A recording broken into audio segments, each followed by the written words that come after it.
Pancasila itu punya dua keistimewaan. Yang satu tentu 5 sila itu, tapi yang satu itu Pancasila sebagai keseluruhan. Jadi kita harus bertanya Pancasila itu sebetulnya apa. Nah, Pancasila bukan semacam filsafat hidup orang Indonesia saja, tetapi dicetuskan Bung Karno pada tanggal 1 Juni 1945 untuk memecahkan suatu masalah serius, yaitu apakah Indonesia akan menjadi negara Islam atau menjadi negara sekuler nasionalis. Jawabannya Indonesia dua-duanya tidak, melainkan mendasarkan diri pada Pancasila. Kalau begitu saya melihat Pancasila sebetulnya dalam kaitan dengan Sumpah Pemuda. Sumpah Pemuda itu sama dengan Mukjizat Indonesia, kebangsaan Indonesia. Kok ratusan orang, lebih dari 400 orang kalau nggak keliru, ketemu di Jakarta, waktu itu masih namanya Batavia. Tidak ada yang membiayai dari seluruh Indonesia. Ada yang Muslim, ada yang Kristen, ada yang Hindu. Dan mereka bersumpah memperjuangkan satu tanah Indonesia, satu bangsa, yaitu bangsa Indonesia dengan satu bahasa persatuan, bahasa Indonesia. Itu dasar Indonesia, karena Indonesia majemuk, paling majemuk di dunia. Sekian banyak etnik, budaya, ratusan bahasa, dan perbedaan agama lumayan. Nah, mereka mau bersatu. Nah, tekad ini hanya bisa berhasil kalau mereka memberikan satu komitmen, yaitu untuk saling menghormati dalam identitas. Jadi, orang Jawa tidak perlu kurang Jawa untuk menjadi orang Indonesia, orang Bugis tidak perlu kurang Bugis menjadi orang Indonesia, orang keturunan Tionghoa tidak perlu kurang keturunan untuk menjadi orang Indonesia, orang Islam tidak perlu kurang Islam, dan orang Katolik tidak perlu kurang Katolik menjadi orang Indonesia. Nah, Pancasila sebetulnya itu. Dan itu kelihatan dalam rumus Pancasila terakhir, tanggal 18 Agustus 1945, pada akhir pembukaan Undang-Undang Dasar, di mana umat Islam bersedia untuk tidak memasukkan keharusan umat Islam menaati syariah. Itu supaya di situ dasar negara berlaku sama untuk semua. Jadi Pancasila itu pada hakikatnya adalah kesepakatan bangsa untuk saling menerima dalam identitasnya. Itu yang paling penting. Jadi semua mau bersatu kalau mereka tidak diperkosa, tidak dipaksa untuk berubah, kalau tidak ada satu etnik atau satu bahasa ataupun satu agama yang mau memaksakan diri. Lalu mereka mau dan bisa dan akan bersatu. Dan itu janji Pancasila dan juga realitas Pancasila. Jadi ini sesuatu yang cukup luar biasa juga kalau kita bandingkan dengan banyak negara lain yang majemuk. Kemajemukan negara lain semua kurang dari Indonesia. Mereka sering sekali punya masalah dengan misalnya bahasa nasional. Indonesia memilih bahasa Melayu. Itu bukan hanya bahasa yang banyak dipakai, tapi bahasa yang native speakernya sedikit. Jadi tidak ada bahaya hegemoni. Umpamanya mereka pilih Jawa. 40% orang Indonesia bicara Jawa. Sebetulnya masuk akal kalau Jawa dipilih, apa yang lain akan mau bersatu. Apa mereka tidak akan khawatir Indonesia menjadi Jawa Raya? Nah, kebesaran hati orang Jawa bahwa mereka tidak menuntut itu. kebesaran hati umat Islam yang mayoritas besar bahwa mereka tidak menuntut kedudukan istimewa dalam Undang-Undang Dasar Republik Indonesia ini. Nah, ini yang menjadi inti Pancasila, saling menerima dalam kekerasan.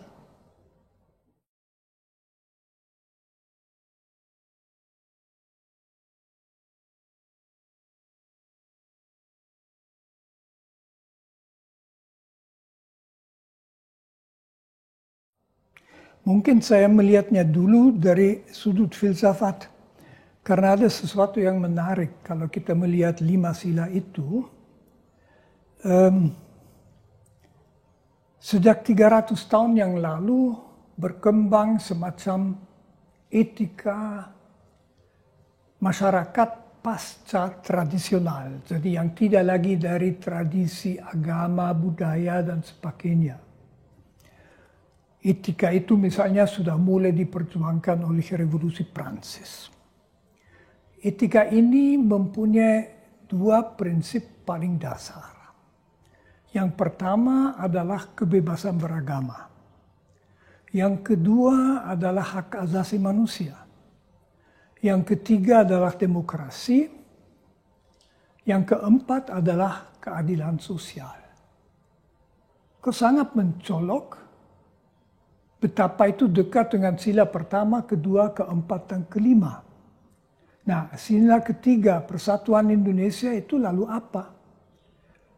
Negara-negara modern pasca tradisional semua ditata menurut prinsip negara kebangsaan teritorial, di mana diharapkan orang warga negara itu juga merasa bersatu di dalam bangsa dan negara itu, bersedia berkorban kalau perlu memperjuangkan keselamatannya. Jadi sila ketiga itu mengungkapkan kekasan etika politik dalam arti minat hati pada bangsa dalam rangka etika pasca tradisional. Jadi sesuatu yang luar biasa. Saya tidak tahu apa Bung Karno memikirkan itu. Beliau secara spontan keluar dengan sesuatu yang amat bagus sekali. Nah, dengan demikian saya kira 5 sila itu harus dilihat baik dalam rangka tradisi Indonesia maupun dalam rangka Indonesia yang mau menjadi negara semodern-modernnya. Tradisi Indonesia sering disebut Mojopahit dan sebagainya. Ya betul juga, ketuhanan yang Maha Esa mengatakan kita saling menerima dalam pluralitas. Tapi etika pasca tradisional mengatakan implikasinya kebebasan beragama, jangan negara tetapi juga jangan tetangga memaksakan keagamaannya kepada komunitas manapun. Jadi ini juga penting bagi Indonesia abad ke-21. Ketuhanan, kemanusiaan yang adil dan beradab. Itu kan beradab sebetulnya berarti minimal, bottom line, tidak pakai kekerasan. Setiap kali dipakai kekerasan itu berarti tidak beradab, melanggar Pancasila. Setiap memukul orang, menyiksa orang, membunuh orang itu melanggar Pancasila. Tapi kemanusiaan yang adil itu hak asasi manusia. Maka sangat bagus bahwa dalam sesudah reformasi para politisi kita memasukkan hak asasi manusia ke dalam Undang-Undang Dasar. Itu pelaksanaan sila yang kedua. Jadi sila kedua itu kemanusiaan adil beradab berakar dalam tradisi Indonesia, tapi sekaligus sangat modern. Sila ketiga sudah saya sebutkan, sila keempat kerakyatan yang dipimpin dalam bijaksanaan,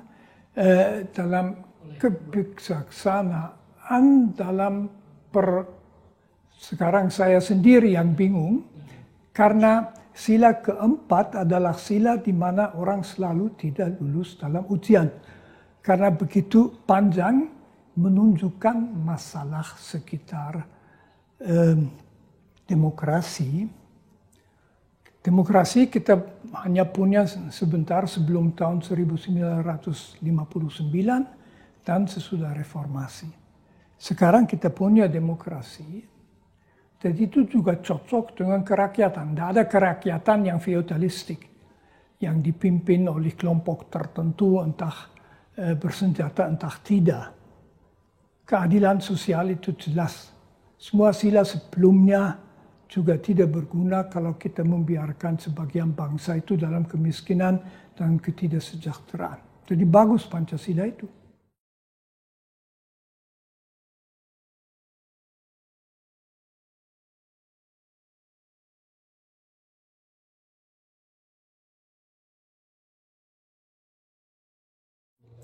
Sebetulnya dalam etika sosial politik Katolik, 5 sila itu semua memainkan suatu peranan yang paling penting karena secara tradisional di situ ada 3 prinsip yang sejak lebih dari 100 tahun dipegang gereja adalah prinsip solidaritas, lalu prinsip subsidiaritas, dan prinsip kesejahteraan umum. Kesejahteraan umum dimaksud negara tidak demi kemuliaan bangsa atau juga apalagi kemuliaan pemimpin, tetapi demi kesejahteraan rakyat. Jadi bangsa itu maju bukan kalau dia mulia, misalnya menang dalam perang, tetapi kalau rakyatnya bisa hidup lebih sejahtera. Solidaritas berarti tidak ada yang boleh ditinggalkan dalam kemiskinan. Dan prinsip subsidiaritas mengatakan jangan sampai pusat, misalnya negara, mengambil kemampuan dan aktivitas dari komunitas dan orang yang ada di bawah. Jadi negara tidak berhak menarik kegiatan pada diri sendiri yang bisa dijalankan oleh masyarakat. Sekarang itu sejak Konsili Vatikan ditambah bahwa gereja amat mendukung demokrasi, hak asasi manusia, dan perdamaian. Gereja juga berpihak pada kehidupan. Jadi menentang segala macam budaya kematian yang mengizinkan kematian demi sesuatu yang dianggap kemajuan. Jadi cocok sekali dengan Pancasila. Kami tidak pernah punya masalah dengan Pancasila. Saya kira kalau Katolik di Indonesia sejak semula mendukung Pancasila tidak hanya karena macam oportunisme, tetapi karena yakin sangat bagus Pancasila itu.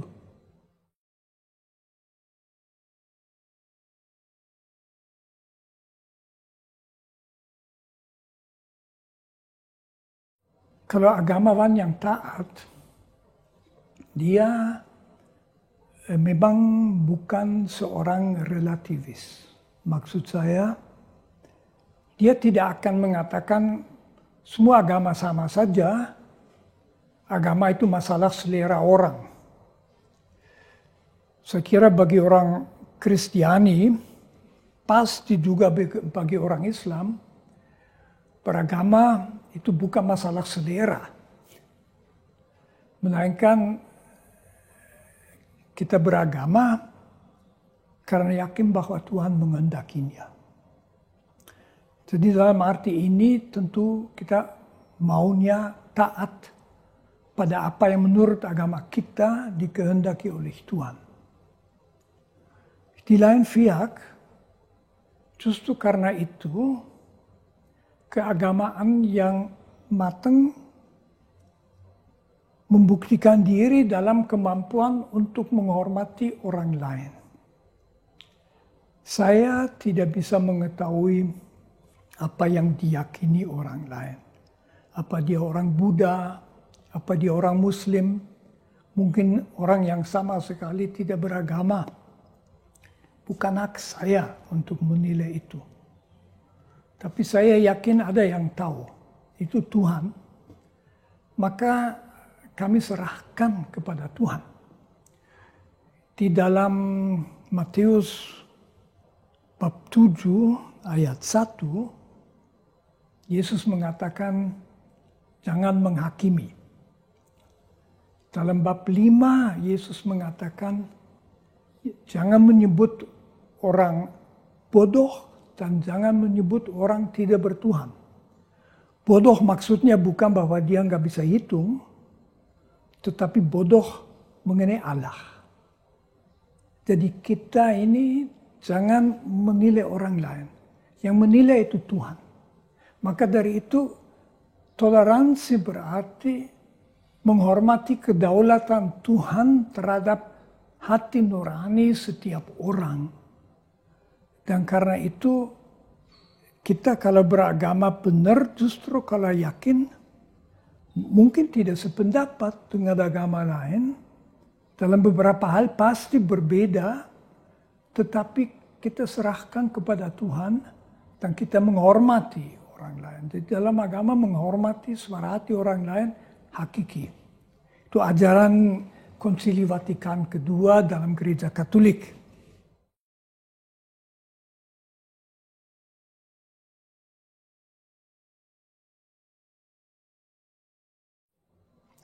Ya tergantung pendapat berbeda, tentu setiap pendapat bisa ada pro dan kontra. Tapi mengenai keyakinan hati, saya kira tidak boleh ada kritik. Orang berhak mengikuti suara hati.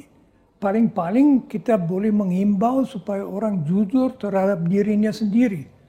Tapi himbauan seperti itu harus sangat jarang karena mudah berbau munafik. Jadi saya menghimbau pada orang lain, tapi apa saya sendiri bersedia juga kritis terhadap diri saya sendiri. Jadi sebaiknya suara hati orang lain dihormati. Yang harus dituntut adalah bahwa semua entah menganut agama apapun, taat pada hukum, membawa diri penuh perhatian terhadap orang lain, katakan saja hak kebebasan beragama saya tidak memuat hak mencampuri kebebasan beragama orang lain. Jadi saya tidak bebas untuk melampiaskan kebencian saya kepada agama lain pada orang lain. Itu tidak. Di situ kebebasan suara hati sudah berakhir. Itu akan merupakan kebebasan pada nafsu, bukan suara hati.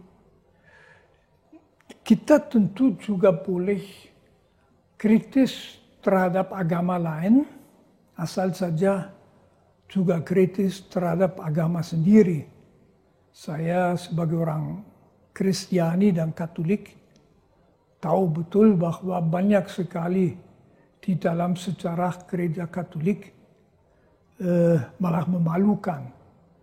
Jadi di situ pun jangan dengan tangan besar mengkritik orang lain. Yesus pernah mengatakan jangan menunjuk pada kayu kecil di mata orang lain, pecahan kayu kecil, dan balok di matamu sendiri kamu tidak lihat. Itulah.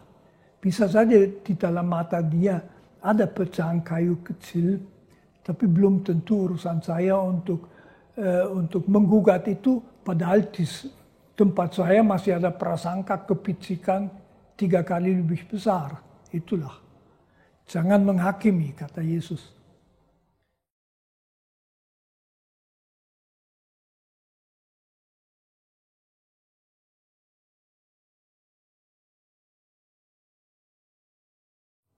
Ya saya tentu punya banyak sekali pengalaman indah. Sebetulnya pengalaman indah dasar saya adalah bahwa selama saya di Indonesia 55 tahun, belum pernah mengalami suatu sikap yang tidak mengenakan saya. Jadi saya secara pribadi, pengalaman saya semua dengan siapa saja adalah bagus.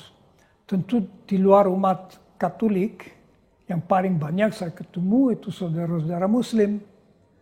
Dan saya punya begitu banyak pengalaman tentu dengan orang yang amat sangat mengesankan seperti Nurcholish Madjid dan Gus Dur tapi tentu juga tokoh-tokoh seperti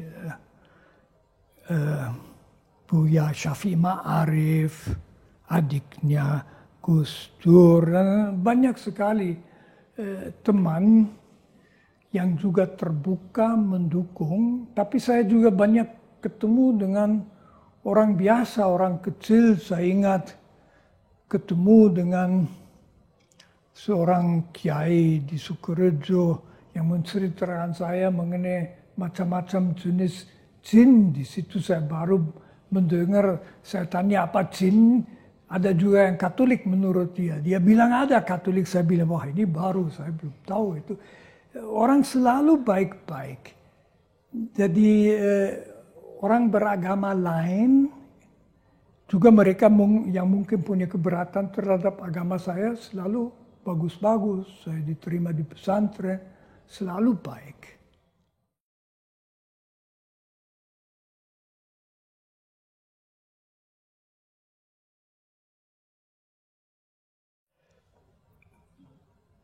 Pancasila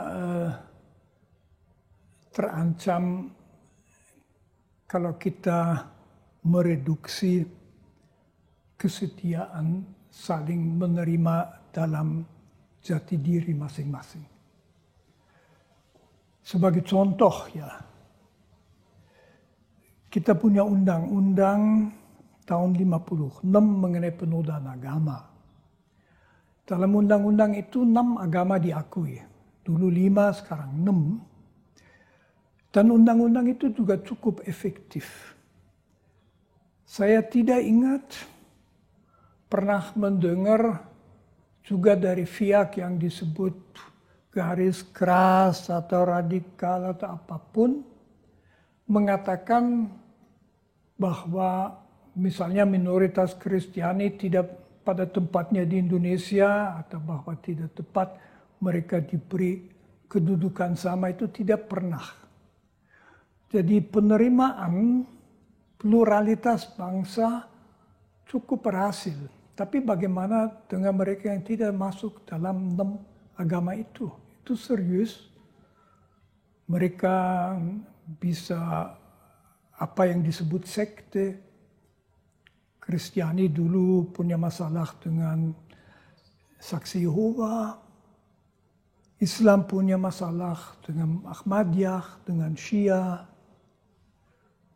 Di Indonesia juga selalu ada kelompok-kelompok di sekitar pribadi-pribadi karismatik yang biasanya datang dari salah satu agama tetapi juga khusus.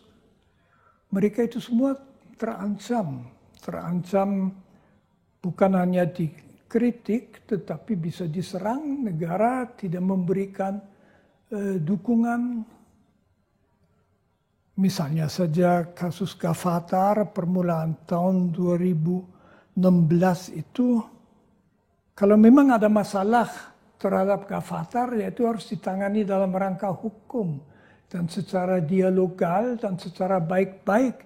Tidak dengan cara 5 orang beringas menyerang pemukiman 1.500 orang yang hanya dengan susah payah diselamatkan, rumahnya dibakar, miliknya dihancurkan, sepeda motornya dicuri, orangnya dipaksa dibawa ke Jawa atau kemanapun, dan tak satu pun dari mereka yang melakukan kekasaran dan kejahatan itu ditangkap.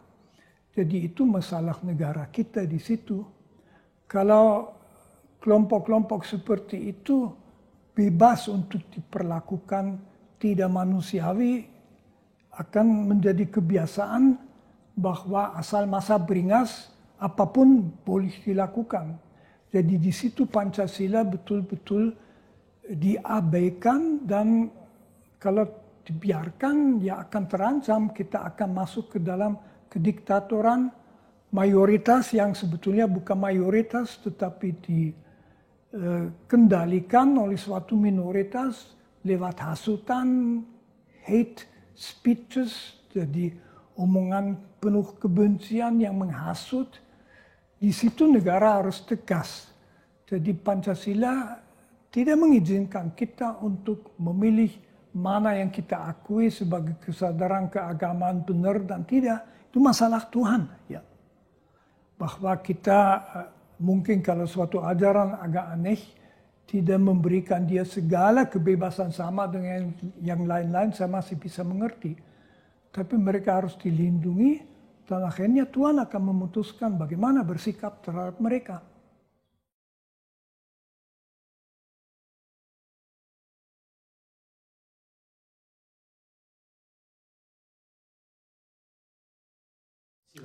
Ya, saya tentu melihat bahwa kita punya masalah intoleransi. Intoleransi itu kalau dibiarkan juga cenderung meluas. Di lain pihak, intoleransi juga tidak boleh dilebih-lebihkan. Intoleransi itu gejala di seluruh dunia, karena termasuk sifat hati orang. Manusia tidak hanya punya sifat baik, tapi juga sifat buruk. Dia mudah iri hati, benci, dendam, dan sebagainya. Di situ juga termasuk intoleransi. Pokoknya berbeda, nggak mau. Nah, kita lewat pendidikan, juga pendidikan diri mesti keluar dari sikap-sikap itu. Tahu bahwa dendam dan iri hati dan mudah tersinggung adalah sikap yang memalukan, sama dengan intoleransi. Jadi intoleransi itu tentu gejala-gejala akan muncul. Tapi sebetulnya negara dan juga para panutan dan tokoh-tokoh jangan membiarkan.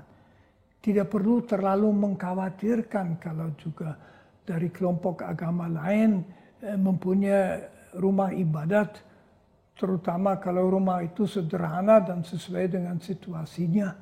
Yang nggak usah begitu takut bahwa kita sendiri terancam.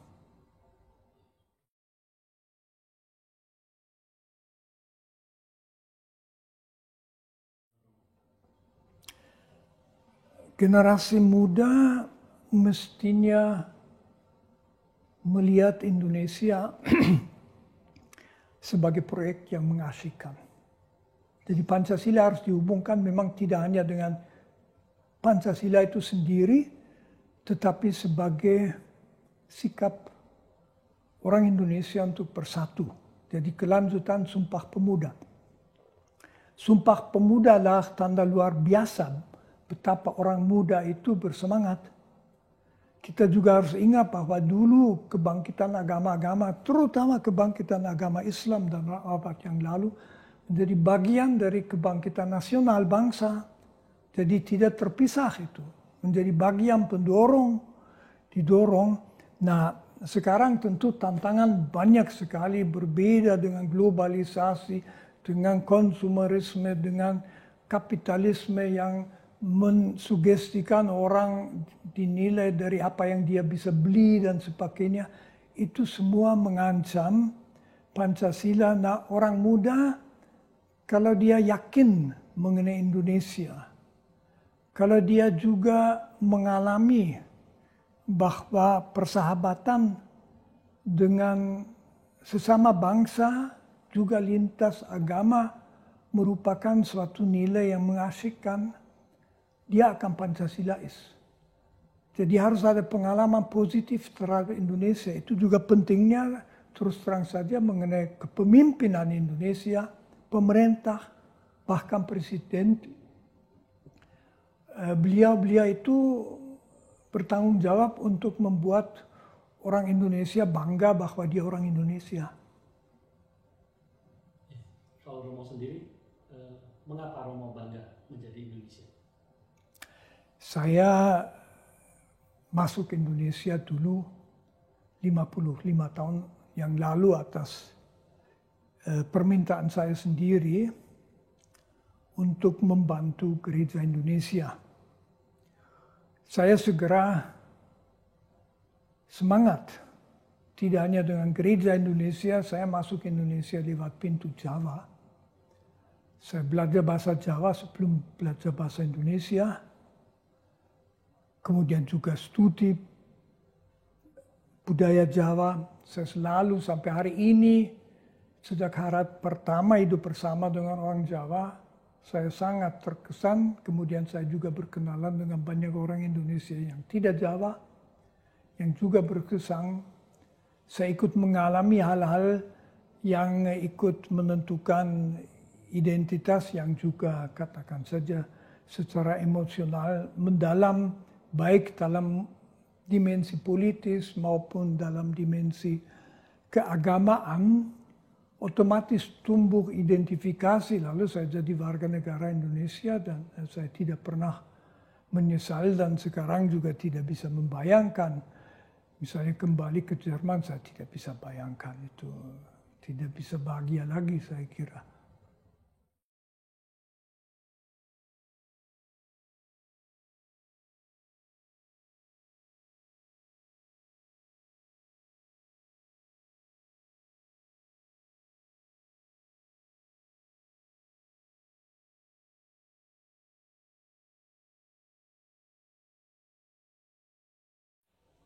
Kalau saya sebetulnya menghimbau, menasihatkan pada adik-adik saya, coba rasakan bahwa hidupmu akan terasa bernilai dan bermakna kalau hidupmu menyumbang sesuatu kepada orang lain, entah itu keluargamu, entah itu lingkunganmu, entah itu umatmu, dan pasti juga bangsamu. Jadi hidup dengan cara memberikan sesuatu. Itu yang membuat kita kaya. Bukan kita mau mengambil sebanyak mungkin. Kalau kita memberikan, kita akan merasa sangat gembira dan bangga di hati. Juga bangga bahwa kita orang Indonesia.